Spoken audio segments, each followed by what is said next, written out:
¿Qué tal? Buenas noches. Terrible jornada en la red vial gallega con 3 víctimas mortales. Esta misma tarde, una madre y su hija fallecían en la variante de Foz.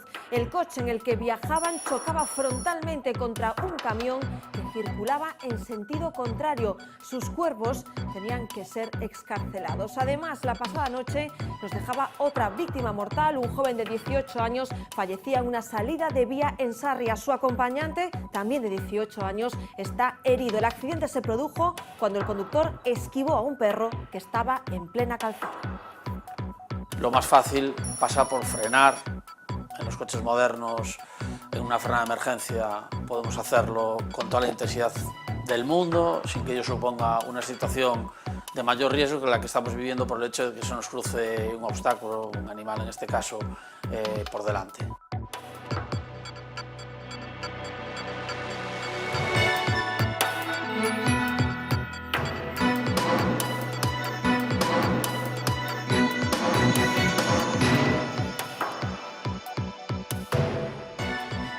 Los últimos datos de la investigación apuntan a que la planeadora que apareció volcada en Ponteceso podría haber sido empleada para acercar un alijo de droga a la costa. La embarcación de 18 metros de eslora era localizada el domingo en el pequeño embarcadero que hay frente a la playa de Niñóns. Ahora mismo descansa en el muelle del puerto coruñés de Oza. Se trata de una planeadora similar a la empleada en los alijos, pero lo cierto es que no ha aparecido ni rastro de los estupefacientes. Hoy nos preguntamos si a Costa da Morte sigue siendo un punto caliente para los narcos. Se lo contábamos ayer, esa historia con un triste final. Un hombre enfermo de Alzheimer aparecía muerto en su vivienda de Ourense días después de haber fallecido su mujer, que era su única cuidadora. Una situación límite, pero por desgracia no única. Hasta una cuarta parte de los casos de demencia son atendidos solo de puertas adentro del domicilio y un 70% de los cuidadores que acuden a centros especializados presentan síntomas de sobrecarga. Estamos hablando de una maratón realmente, de emociones, de lucha día a día por que la persona en determinados momentos se vista, que no esté agitada, que esté tranquila. Esto es agotador, esto no es capaz de aguantarlo nadie. Yo he vivido situaciones en las que nos fallece el cuidador antes que el enfermo y es para mí muy doloroso y muy triste. Después de 2 meses en prisión, Mario Conde está a un paso de abandonar el penal de Soto del Real. Saldrá en libertad si el juez Santiago Pedraz da por buena la garantía hipotecaria que han aportado varias personas para cubrir la fianza de 300.000 euros. Pedraz le deja en libertad bajo fianza en contra del criterio de la Fiscalía Anticorrupción porque considera que ya no hay riesgo de fuga. Mario Conde está en prisión por haber creado presuntamente un entramado empresarial con el que traer de vuelta a España fondos del caso Banesto. Habría blanqueado casi 13 millones de euros.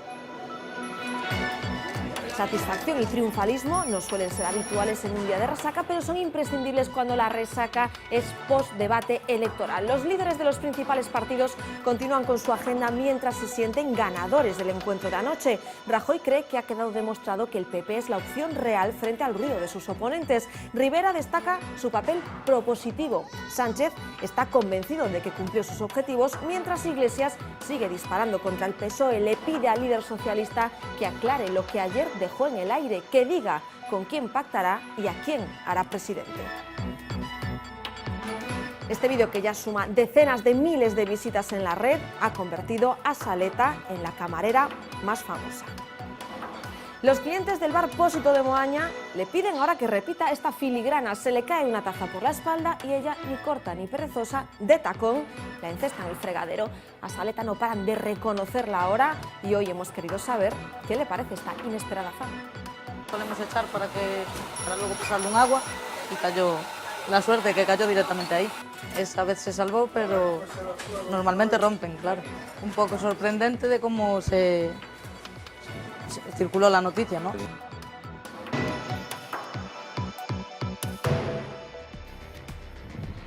Dos mujeres han fallecido esta tarde en Burela, en la llamada variante de Foz. Su coche chocó con un camión que venía en sentido contrario. Ya no se pudo hacer nada por su vida. Tenían 44 y 83 años, eran madre e hija y vivían en la parroquia de Celeiro, en Viveiro. Sus cuerpos quedaron atrapados dentro del coche y para excarcelarlas tuvieron que intervenir los bomberos de Barreiros y el GES de Cervo. El accidente, que ocurrió pasadas las 4 de la tarde, obligó a cerrar el tramo de la variante que va del acceso al Hospital da Costa a la confluencia de la carretera Burela-Cervo. Siniestro de fatales consecuencias en Burela y unas horas antes en Sarria. Pasaban las 11:30 de la noche cuando se producía una salida de vía con resultado mortal. Un joven de 18 años moría en el lugar del accidente. Tuvo que ser excarcelado por los bomberos. Estaba atrapado entre los hierros del coche. Su compañero, también de 18, sufrió heridas y fue trasladado al hospital Lucus Augusti. La víctima residía en la parroquia de Arxivide, estudiaba primero de bachillerato en el Instituto Sobrar Afonso Gómez. Hay quien apunta a la posible presencia de un animal en la calzada que les habría obligado a hacer una maniobra repentina para esquivarlo. Hoy hablamos con un especialista de una escuela de conducción para conocer cómo tenemos que actuar ante un animal en la carretera. Lo más fácil pasa por frenar. En los coches modernos, en una frenada de emergencia, podemos hacerlo con toda la intensidad del mundo, sin que ello suponga una situación de mayor riesgo que la que estamos viviendo por el hecho de que se nos cruce un obstáculo, un animal en este caso, por delante. La frenada de emergencia puede ser con esquiva o sin ella, y lo que pasa es que para hacer la esquiva hay que tenerlo muy claro. Las circunstancias, lo que nos rodea, los factores que pueden incidir de manera negativa en esa esquiva. Si hablásemos de una persona, entiendo que todos, aunque sea por instinto, intentaremos esquivarla, independientemente de las consecuencias que pueda suponer para nosotros mismos y para terceros, que a veces no siempre es la decisión más correcta. Un animal, evidentemente, antes de decidir hacer una esquiva, pues el hecho de intentar parar antes y si no es posible pasar por encima, pues evidentemente creo que es una mejor solución. Tiene que haber acción, reacción, y la reacción tiene que ser la correcta. Y normalmente ese tipo de decisiones que tomamos en un espacio tan corto de tiempo normalmente son equivocadas, porque son situaciones no entrenadas y por lo tanto el resultado acaba siendo negativo. Es mucho más fácil frenar y no esquivar que hacer las dos cosas a la vez. Primero porque nuestro campo de visión, por muy bien que lo trabajemos desde el punto de vista técnico, está muy limitado por las circunstancias, el monte, los árboles, casas, lo que haya, y evidentemente todo eso nos limita. Otro siniestro nos llevaba hoy hasta Cabana de Bergantiños, en A Coruña. Allí, pasadas las 4 de la tarde, un vehículo caía por un desnivel en la AC 552 a la altura del lugar de Apiolla. Sus dos ocupantes, un hombre y una mujer, resultaban heridos. Un equipo médico se trasladaba hasta la zona a bordo del helicóptero con base en Santiago. Ella llegó a perder la consciencia. El 112 llegó a pedir la intervención de los bomberos de Carballo. Cuando estos llegaron, comprobaron que los heridos estaban ya fuera del vehículo. Entre un 25 y un 30% de hogares con algún caso de Alzheimer entre sus paredes no acude porque no sabe o porque no puede a ningún tipo de ayuda. Muchos de los cuidadores se enfrentan solos a una tarea encomiable y terriblemente agotadora, tanto como ocurrió en el caso de Ourense, que a veces el cuidador fallece antes que el propio enfermo. Desde asociaciones como AFACO en A Coruña invitan a no caer en el aislamiento social, una especie, dicen, de muerte en vida. Mira. Ay, Carmencita. En un primer momento, a veces, cuando comienza la enfermedad, la gente dice, bueno, son manías, siempre fue una persona así, es muy despistado, bueno, tiene como una cierta depresión, ya la tuvo antes. No sabemos muy bien el diagnóstico. Abajo, arriba, abajo. Sí. Mari, la punta. En A Coruña estaríamos hablando de 3.000, 4.000 personas que sí sabemos que tienen un diagnóstico, que sí sabemos que acuden a los servicios sociales, pero habría esa zona de penumbra en torno a 1.500, 2.000 personas de las que no sabemos nada. Sí que hay una franja en la que es prácticamente imposible, es decir, no puedes acceder, no es factible que podamos acceder económicamente con las pensiones que tenemos ahora mismo en Galicia a los costes, y hay un desfase muy importante. Sí.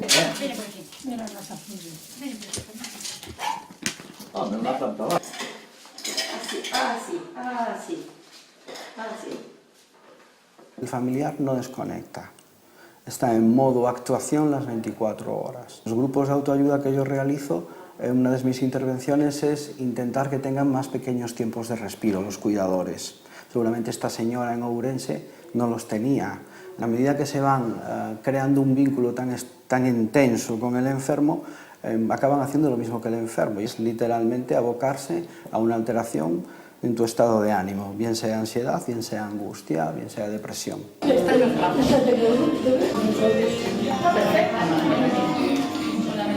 Otro. Ayudar también, que... Estamos hablando de una maratón realmente, de emociones, de lucha día a día por que la persona en determinados momentos se vista, que no esté agitada, que esté tranquila. Esto es agotador, esto no es capaz de aguantarlo nadie. Yo he vivido situaciones en las que nos fallece el cuidador antes que el enfermo, y es para mí muy doloroso y muy triste. Apareció el domingo por la mañana flotando con la quilla al sol en las inmediaciones del pequeño embarcadero de Santa Mariña, en Ponteceso. Ahora la investigación apunta a que esta embarcación de 18 metros de eslora fue utilizada por sus ocupantes para una descarga de droga en la costa de Camariñas. Apuntan a que el alijo se efectuó en las inmediaciones de Arou, que la descarga se habría producido durante la madrugada del sábado al domingo. Un error de pilotaje podría haber terminado con la planeadora en este estado. No hay rastro, eso sí, por el momento, de los estupefacientes. Una planeadora, un puerto recogido, un posible alijo en la Costa da Morte, es una imagen que no deja de sorprendernos y que ya casi teníamos olvidada. ¿O estamos equivocados? Se lo vamos a preguntar al gerente de la Fundación Galega contra el Narcotráfico, Fernando Alonso. ¿Qué tal? Muy buenas noches. Hola, buenas noches. Fernando, esa idea que tenemos de que este tipo de situaciones ya no suceden a Costa da Morte, ¿estamos equivocados o estamos en lo correcto? Bueno, se demuestra que efectivamente no podemos pensar que esto es un problema del pasado. Es verdad que en un pasado, en cuanto al número de descargas, por el método tradicional de planeadoras era mucho mayor, pero siempre, año tras año, encontramos evidencias de que los narcotraficantes gallegos tratan de volver hacia lo que mejor saben hacer, que es introducir la droga en tierra desde alta mar utilizando planeadoras. Una vez más se demuestra, y se demuestra también que la Costa da Morte, desgraciadamente, es también una zona caliente. Supongo que por cuestión de estrategia criminal van variando de rutas y de medios para introducir la droga. Fernando, ¿podemos establecer que este tipo de operaciones tienen que ver más con el menudeo o podríamos estar hablando de grandes cantidades de droga? No, en absoluto, estamos hablando de grandes cantidades de droga. Esa planeadora de 18 metros de eslora, metro arriba, metro abajo, desde luego es para introducir grandes cantidades de droga. Bueno, desgraciadamente Galicia sigue siendo pues uno de los lugares que más se utilizan por las redes de narcotráfico para introducir droga en enormes cantidades que luego se distribuye pues al resto de España y de Europa. ¿Habéis notado repunte de este tráfico de estupefacientes en alguna zona en concreto o siguiendo un patrón concreto?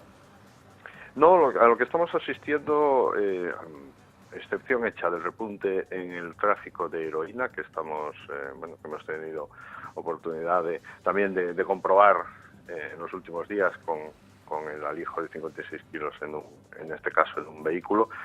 Decimos que a lo que estamos asistiendo es a ese escenario habitual donde se diversifican las rutas y los medios de introducción para tratar de conseguir pues el objetivo de meter la droga en tierra y redistribuirla. Para eso se usan planeadoras, pesqueros, veleros, contenedores. Normalmente en estos tres citados, por siendo el mar el medio estrella, digamos, en Galicia, y hay, sin descartar otras opciones, como es el caso de transportes por tierra o por aire, ¿no? Fernando, ¿y cuál sería el papel del narco gallego? Me refiero, ¿es aquel narco en el que en su cerebro se gestan las grandes operaciones? ¿Es un intermediario, como tanto se ha hablado en la última década?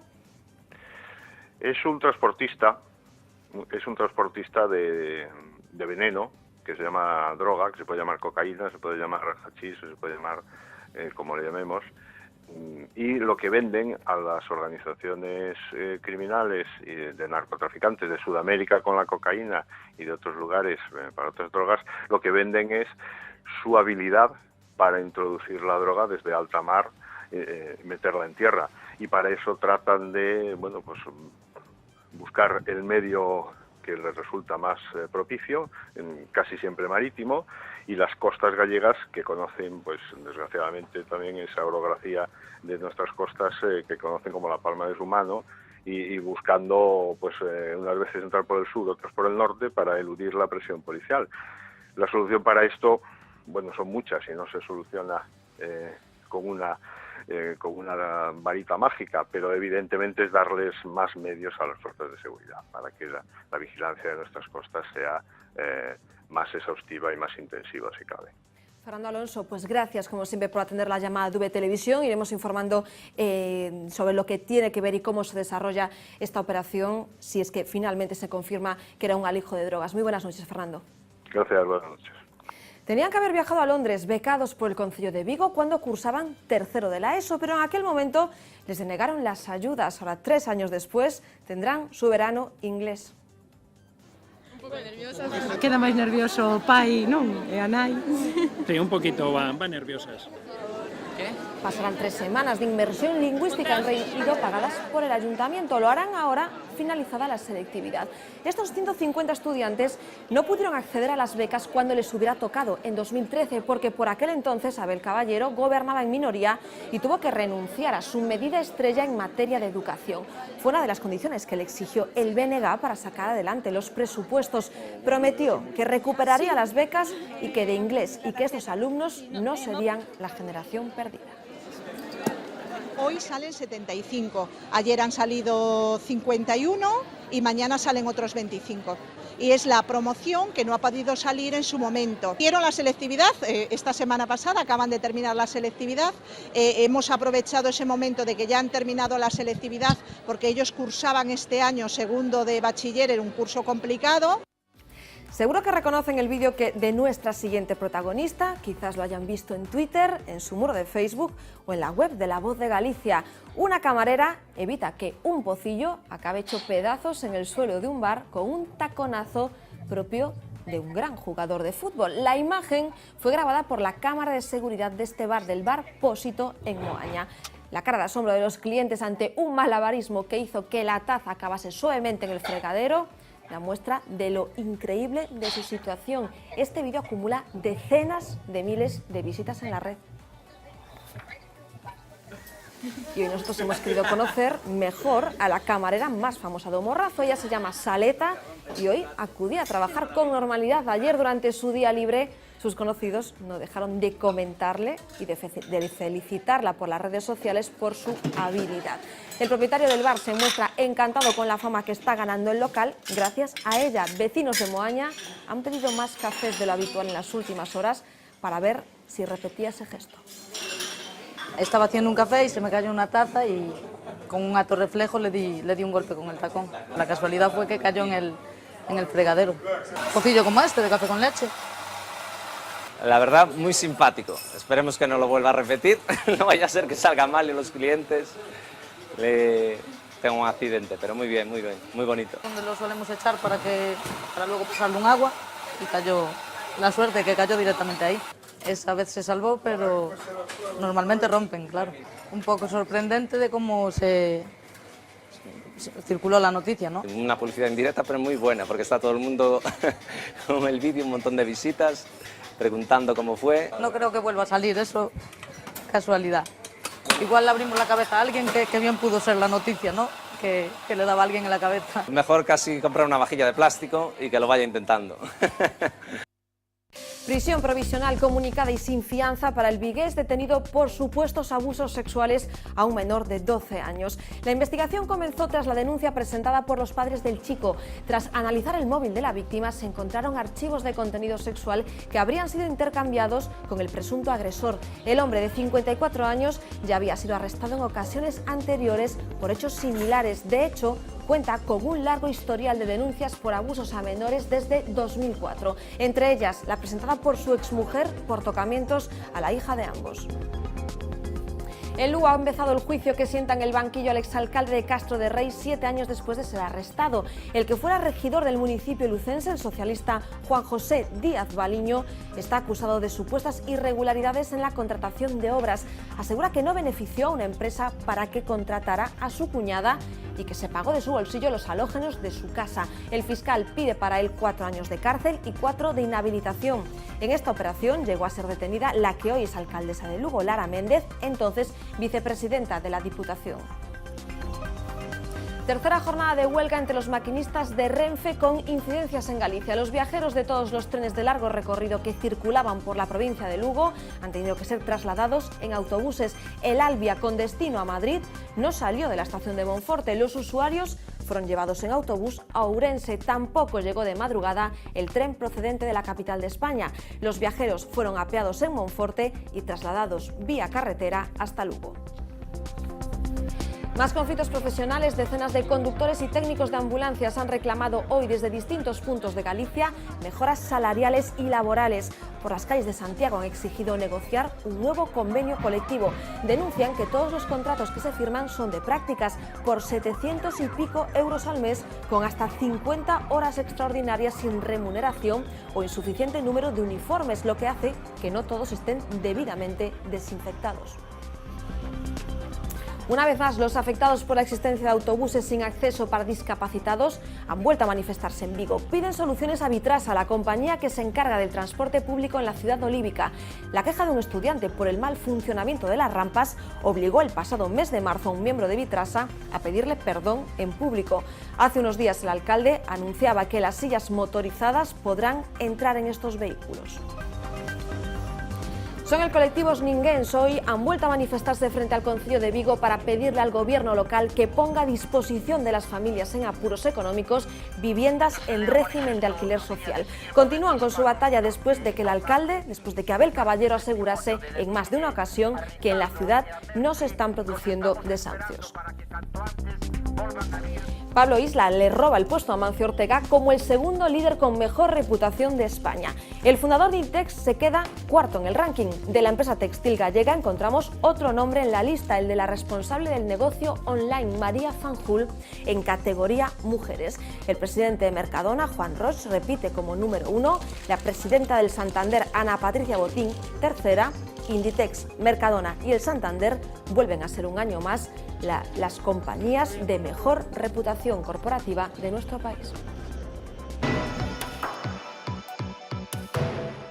A mí me parece injusto que un señor que se juega su dinero, que tiene una pequeña o mediana empresa, pague igual de impuestos que las grandes corporaciones. No puede ser. A ver, un señor que no pertenece a ninguna de las familias andaluzas que soy yo, y que no pertenece a ninguna, que no lo ha heredado, que lo ha ganado, ha cogido y ha transformado esta finca, y ya te ha robado tu padre. Tu padre te ha robado. ¿Qué pasa? Que estoy hablando yo. ¿Quién es Mario Conde? Bueno, yo creo que soy una persona que anda la vida complicada y que procura no desviarse de un tipo de camino, ¿no? Pero te vas a presentar a las elecciones, te van a dar hasta en el carnet de identidad, hombre. Pero ya me dieron. Ya me dieron, y además no me da miedo que me meten de nuevo en la cárcel como conozco al director. Soy el dueño de una sociedad extranjera, ¿no? ¿Ah? ¿Cómo lo sabe? Pues yo todavía no he leído el papel, pero no lo sabe.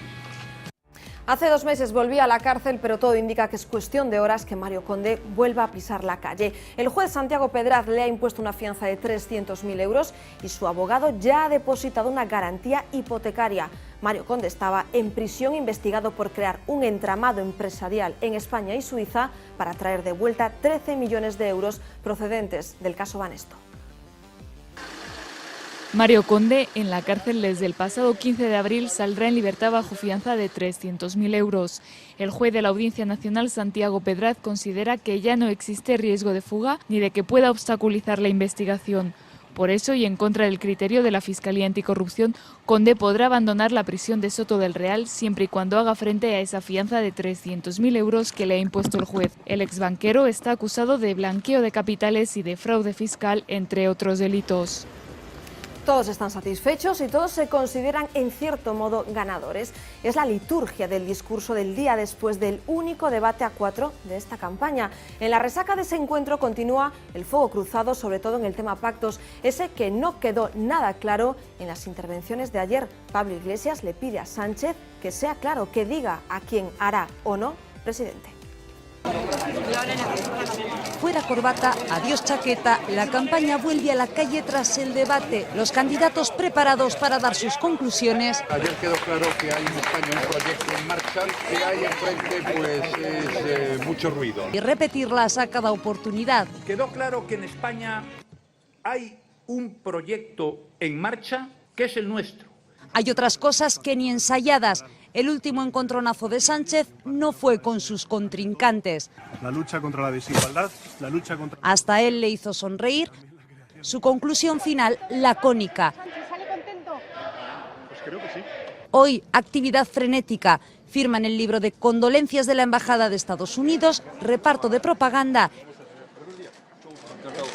y acto con sindicatos en Madrid. Va por nosotros. Para encontrar al más exultante, había que ir a Salamanca tras la caravana de Ciudadanos.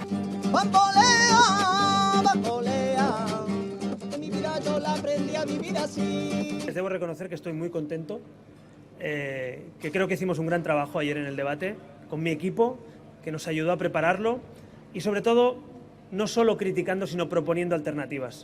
Más contenido, como anoche, Pablo Iglesias. Creo que el debate de ayer fue útil para que los ciudadanos conozcan lo que pensamos los diferentes candidatos y sobre todo con quién estamos dispuestos a pactar cada uno, y ya le digo, ojalá hubiera más debates. El momento de euforia se vivió en la sede tras el debate. Rivera en furgoneta, Iglesias en coche, Sánchez andando y Rajoy en coche oficial. La liturgia del debate en el orden de llegadas, todos parada en el fotocall, Iglesias camino del plató y allí ya está Rajoy. Como no vienen estos tipos, casi... Vamos empezando, ¿no? Sí, ¿no? Yo no tengo problema. Minutos de espera, el reloj corre y faltan 2, como en los ascensores se habla del tiempo.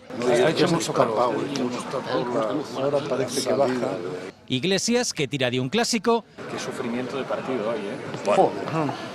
Y en ese terreno Rajoy se siente cómodo. El problema de que no hay gol. Hay buenos llegadores, pero no hay rematadores. Que le puede pasar a Alemania, que jugó casi sin delantero central. Y llega Rivera. Hola. Pero Sánchez se hace esperar. Falta uno, ¿no? Pero se le rompió el micro. Así que deciden, mejor lo esperan dentro. Iglesias con la mano, todo bien, luego al bolsillo, Rivera manos cruzadas por delante, Rajoy por detrás, de tertulia con los moderadores, hasta que por fin llega Pedro Sánchez. Posado y muévete, acércate más, nos colocamos y cada uno a su rincón en forma de atril de colores. Y da comienzo el debate, se reparte el juego. ¿Quién empieza? La tensión dialéctica y algún que otro sobresalto. Durante los primeros 4 años... Que Rajoy aguanta apenas sin inmutarse. Al terminar, Rivera e Iglesias rápido dejando el puesto. Rajoy apila sus notas y por fin baja. Todo terminado, todos fuera, todos no. Moragas se acerca a revisar el atril de Rajoy, que no se haya dejado nada. Nunca se sabe. A la salida y también por orden. Gracias a todos. Gracias. Buenas noches y buena suerte. Muchísimas gracias a todos. Muchas gracias. Y cada uno a celebrar con los suyos, todos convencidos de que han ganado. Este debate a 4 con detalle a partir de las 10 en Vía V, pero hoy también toca política municipal. Fernanda Tavares, ¿qué tal? Buenas noches. ¿Qué tal, Gladys? Muy buenas noches. Bueno, pues efectivamente analizaremos el debate de ayer, lo haremos entre otras personas con Pilar Muiños, que es la responsable de la Agencia de Protocolo de aquí de Galicia, y a las 10 de la noche, como decías, nos dedicaremos a la política municipal porque recibiremos en directo a Xulo Ferreiro, alcalde de A Coruña. Ayer justo hacía un año que llegaba al Palacio de María Pita, así que muchas cosas que analizar con el regidor coruñés.